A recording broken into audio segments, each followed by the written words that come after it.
Section 1.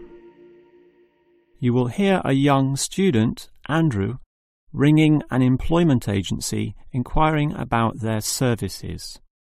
First, you have some time to look at questions 1 to 7.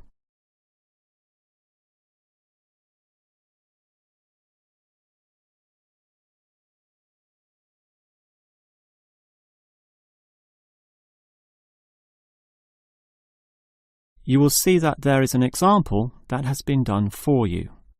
On this occasion only, the conversation relating to this will be played first. Hello, is this the AAA employment agency? Yes. Hi, I rang before. My name's Andrew Peterson.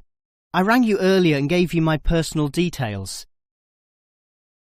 The student's name is Andrew Peterson, so Peterson has been written in the space. Now we shall begin. You should answer the questions as you listen, because you will not hear the recording a second time. Now listen carefully and answer questions 1 to 7. Hello, is this the AAA employment agency? Yes. Hi, I rang before. My name's Andrew Peterson. I rang you earlier and gave you my personal details. If you remember, I'm that student looking for work during the summer holidays. Oh, sure. Actually, I have your file right here. But we still need to add some further information. Yeah, that's what they told me, and that's why I'm ringing. What do you need to know? Well, we have to know your main level of education. It's a degree, I suppose. Yes, but I'm still doing it in engineering. It's quite interesting. Some of my friends are studying computing, though, so I'm interested in that also. Well, I'll just write in your main degree subject, engineering. We usually have a demand in computing, though. Have you worked with computers before? No, I just do some programming for fun at the university, but I almost got a job as a computer designer once. Actually, the only job I've ever had was as a car salesman, believe it or not. Well, at least you've had experience dealing with customers. What about hobbies, though? Sometimes they can help develop useful skills. In my free time I don't do much, mostly study. I play chess occasionally at the university chess club. That's right next to the tennis courts, but I'm not interested in that. Chess helps develop analytical skills, so I'll put that down. Of course, it's your main skills that employers want to know about. What would you say they are? Well, I'm in my 3rd year now, studying electrical machines and generating systems, but I'd say electronics is my best skill, much better than, say, my machine skills, which aren't so good, actually. OK. Machine skills are in demand, but so too are electronic ones, so we might be able to find you a part-time job in that field. But what sort of money do you expect to get? Oh, anything, really. I'd want the standard payment, let's say. What's normal? 1,000 a month? 1,500? I'll just put $1,200, OK? That's fine by me. When can you start? Say, within 2 days? Easily. Actually, less. In fact, just give me a ring and I'll be able to start immediately. Although I admit it'll take me a few days to get used to getting up early in the morning. OK, that's just about it. Unless you'd like to add anything else which may help with your application? Not really. I ride a motorbike, but that's unimportant. I'm friendly, but every applicant claims that, right? I can speak another language. Ah, that might be useful, depending on the language. Is it Chinese? A Chinese speaker would go down well. Spanish, I'm afraid. You see, I grew up with some friends who came from South America. OK, I'll write that down, but I don't think it will help that much, sorry to say. Before you hear the rest of the conversation, you have some time to look at questions 8 to 10.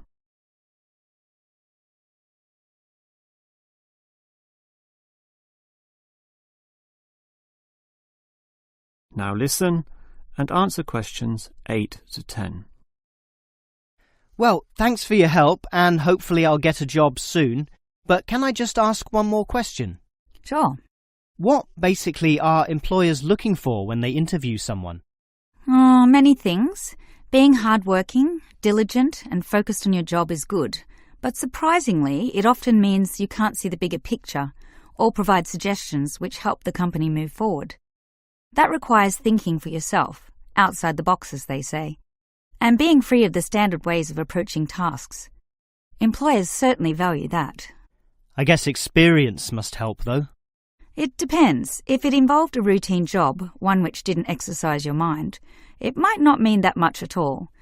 But since companies are basically composed of people, it is important to be able to get along with others.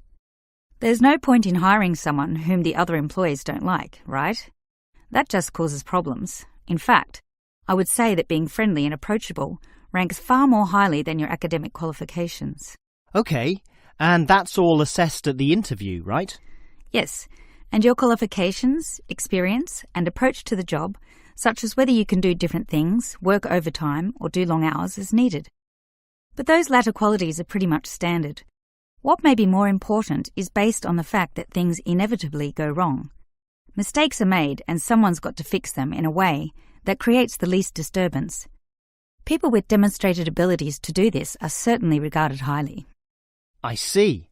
That's very interesting. That is the end of section 1. You now have half a minute to check your answers.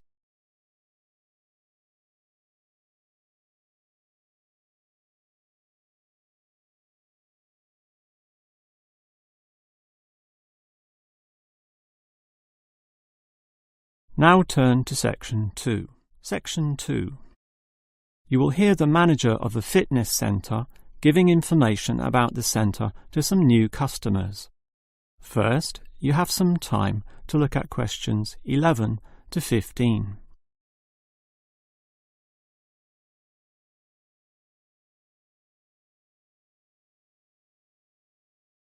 Now listen carefully and answer questions 11 to 15.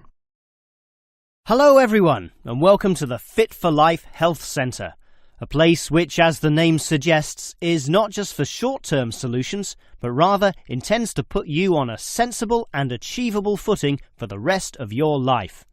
And that's how we're different. For example, we could immediately put you on a harsh exercise program, expecting you to work out every day, but such a plan would see you quickly lose interest. That's why the initial step is a 1.5-hour consultation in which your lifestyle, current situation, and long-term goals are all thoroughly analysed. Now, an important part of this consultation involves analysing what you eat. There's no point exercising here and losing weight, then putting it all back on later. You will need to show self-control and discipline in your diet, and we'll work on that. Similarly, we'll put you on an exercise regime suitable for your level of fitness. So that will involve a test where we will take you through some activities, then measure your heart rate and blood pressure to determine how fit you are. This will be monitored during every subsequent consultation, along with your exercise schedule, and that occurs monthly and not half-yearly, as with many other centres. As to our actual exercise machines and programs, you will have to decide whether it is muscle mass, stamina, or general fitness that you want to develop. Think about which of these 3 you want to target, and we'll design a specific program for you. But remember, bulging muscles aren't necessarily suitable for everyone. Sometimes it's better to think in terms of 2 simple concepts: muscle definition and stamina, or, if you are female, being fit and healthy, in both mind and body. Before you hear the rest of the talk, you have some time to look at questions 16 to 20.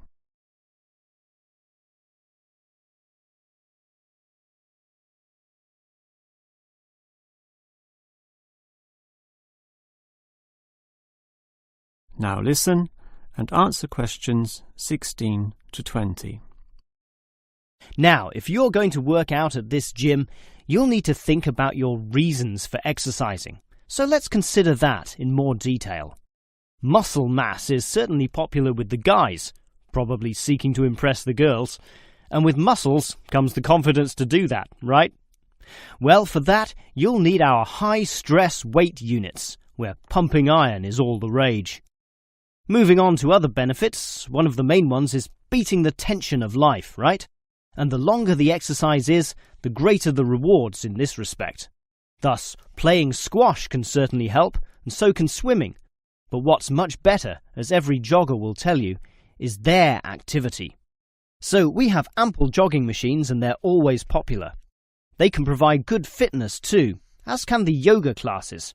However, again, let's not forget playing squash, which I would say is the optimum way to improve your general well-being.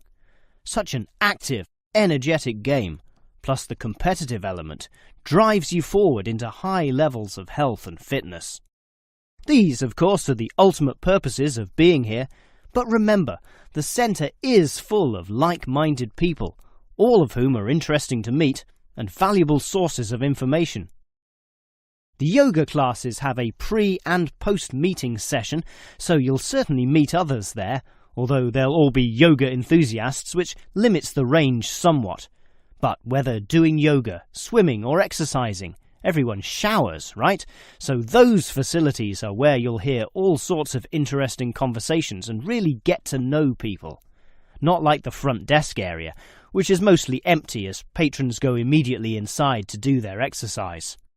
Of course, the front desk can answer all your questions and has information brochures and such like, but for knowing more about a greater variety of subjects and community concerns, look at the notice board in the yoga studio, where there's a huge array of papers, leaflets and articles, all for you to read and consider. That is the end of section 2.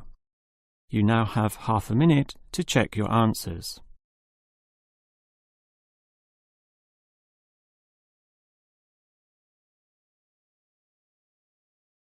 Now turn to section 3. Section 3. You will hear 2 faculty directors talking about which person in their university to promote. First, you have some time to look at questions 21 to 25.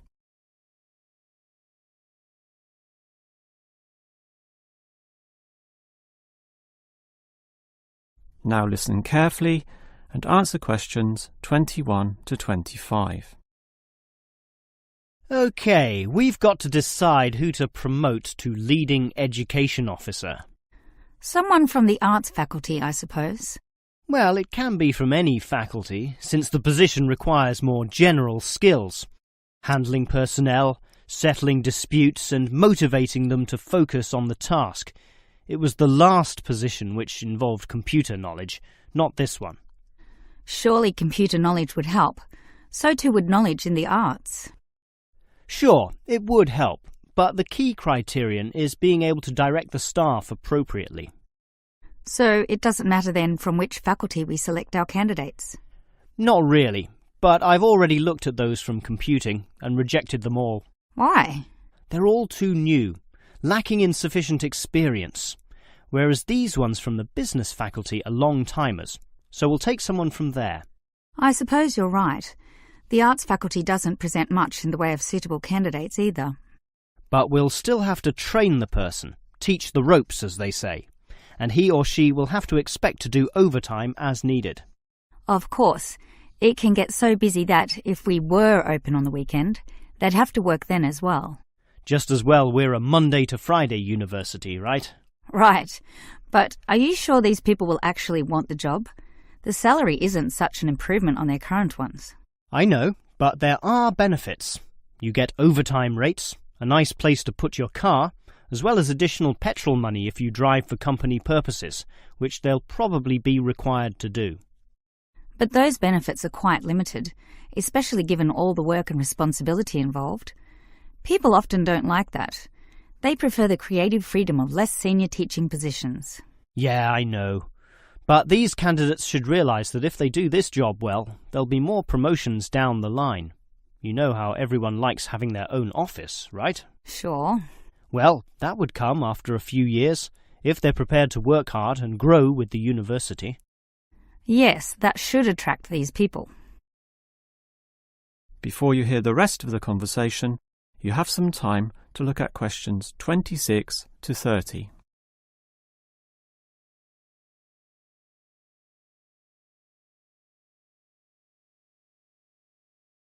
Now listen and answer questions 26 to 30. Well, that's enough talk about the job. What about the actual candidates? How many do we have? I've narrowed it down to 4. Just using their first names, that's Stephen, Abdul, Lek and Oscar. As you said, there's quite a bit of experience between them, about 34 years in all. What's the exact breakdown of figures? Abdul and Stephen both have 7 years. Lek has 1 more, and Oscar is the most experienced at 12. But who's the most qualified? Stephen and Abdul have an MBA. Oh, sorry, Abdul's got something called a MBP, some foreign thing which translates as Master of Business Practice. I'm not sure what that is, but does he do the job well? Very well, apparently. Better than Lek and Oscar, who hold a degree and some certificates respectively. But we have to think about any drawbacks. You know, possible issues with any of them. I asked the respective deans for feedback, and I found out that Stephen, the younger one, drinks a bit. So he has a problem with alcohol? No, he never drinks to excess, but at the bar he's often expressed his intention of moving on, of teaching abroad. Ah, he's not stable. Not stable at all, apparently. We'll never know for how long he'll hold the job.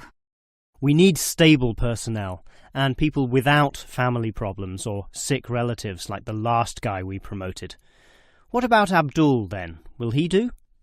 He might do, except his English language ability is limited. It's functional, but a bit broken, and meaning is sometimes lost. That's not the problem with the next candidate, Lek, who has good language ability, but this job involves handling people, and his dean says Lek's attitude is bad. In what way? His manners are okay, and he's interested in his job, but he believes there should always be adequate leisure in life. He definitely won't work overtime and complains a lot already about his job. But this last candidate, Oscar, is probably not the right one either. Why not? Not another problem with language. His first language isn't English, but he speaks it well enough. He's stable with a good attitude, but his age is the problem. Age is not a problem. That would be ageism, and I don't believe in that. But with his age comes health problems as well, and serious ones at that. Oh, that might be an issue then. That is the end of section 3. You now have half a minute to check your answers.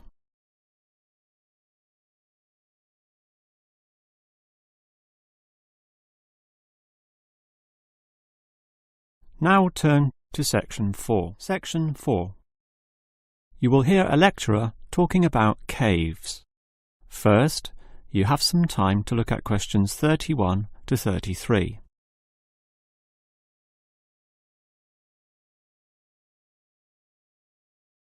Now listen carefully and answer questions 31 to 33.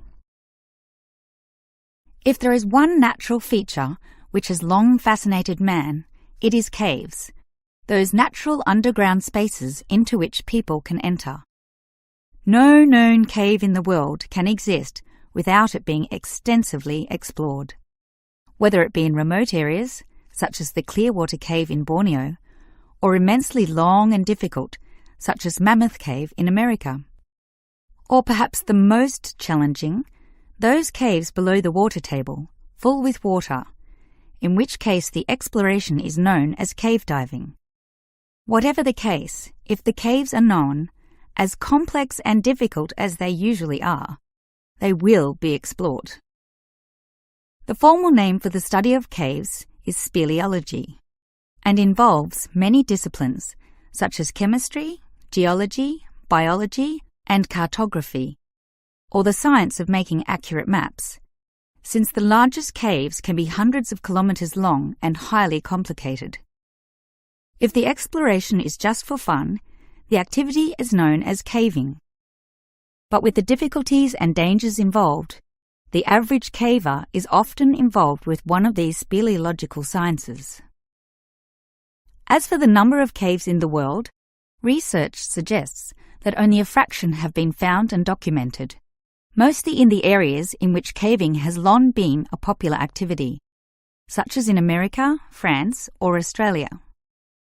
China, for example, has huge areas of limestone bedrock, prime material for cave formation, and logically must contain among the largest number of caves in the world.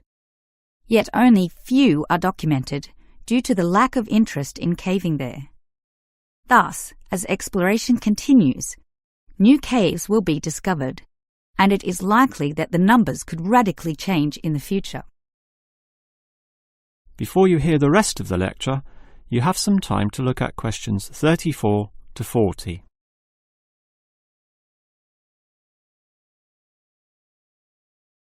Now listen and answer questions 34 to 40. With caves being such mysterious and intriguing places, the obvious question concerns how they form. The most common cause is the effect of slightly acidic water in a process called dissolution. Here, water seeps into the ground and down through rock masses. If this rock is soluble, the water dissolves some of it, and over time, the passage expands to become a cave or cave system. The largest and most common of these involves limestone, although other materials are possible, including gypsum, marble, and even salt. Now, if the cave is formed at the same time as the rock, it is called a primary cave, and the most common of these are lava tubes. When lava from volcanoes flows downhill, the topmost surface cools and solidifies first, leaving the hotter lava to continue to flow beneath. If most of this eventually flows out, a hollow tube is left. The country, Iceland, has some excellent caves of this type, and even far-flung Australia has a few. Finally, there are sea caves, formed from waves pounding into coastal cliffs and eroding into fault lines or softer rock. These caves are usually the shortest, about 50 metres at most, since the erosive action of the waves can only reach a certain distance. However, it is limestone caves which will always be the most interesting. This is due to the presence of limestone formations. As the groundwater seeps downward through the ceiling of the caves, it encounters a different pressure and temperature, causing it to deposit a small amount of its dissolved calcium carbonate. Over time, through the action of millions of drops, this deposition process results in ever-growing masses, known as stalactites, if hanging from the ceiling, or stalagmites, if growing from the floor. Alternatively, the water may flow over a large surface of rock, forming flowstone, and with other sorts of processes, can result in beautiful milky white formations of astonishing complexity. One of the best examples of this, as well as of what surprising discoveries may yet await, is the Lechuguilla Cave in New Mexico. In the 1950s, some cavers heard the sound of wind underneath some large boulders on the cave floor, a clear sign of a deeper passageway. It took until 1984 for a group of cavers to gain permission to start digging, and 2 years later, in 1986, they broke through into a walkable passageway, unlocking one of the longest cave systems in the world, the deepest in America, and some of the most beautiful formations ever found. Unusually, many of these were yellow with sulfur, suggesting that the caves were a result of hydrogen sulfide from nearby oil deposits. This was forced through fracture lines, combining with existing groundwater to form sulfuric acid, dissolving the limestone from the bottom up instead of the normal top-down seepage which characterizes most limestone cave formations. That is the end of section 4. You now have half a minute to check your answers.